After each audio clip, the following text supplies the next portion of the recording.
Buongiorno, sua nipote ha causato un incidente, sono l'avvocato. Servono dei soldi per la cauzione. La telefonata trappola diretta alle persone più fragili, gli anziani che spaventati consegnavano al sedicente legale giunto in abitazione tutti gli averi, dai monili, orologi di valore, denaro.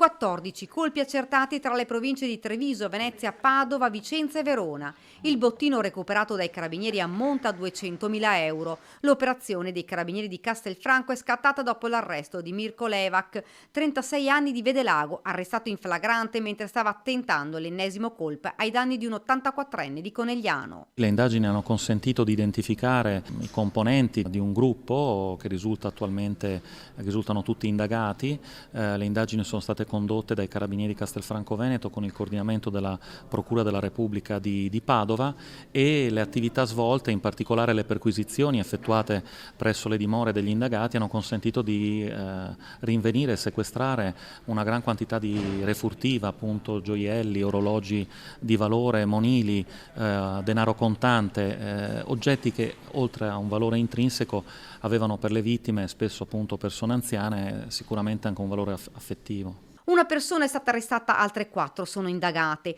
Una banda specializzata in questi reati che iniziavano con una truffa e poi si trasformavano in furti o rapine. Rolex, anelli, ciondoli, monete e denaro in contante, circa 6.000 euro la somma recuperata. Sequestrati anche i cellulari utilizzati dai malviventi per chiamare le loro vittime. Anziani che venivano presi di mira e controllati prima del colpo. Al polso di uno degli indagati è stato trovato anche un Rolex rubato ad una vittima.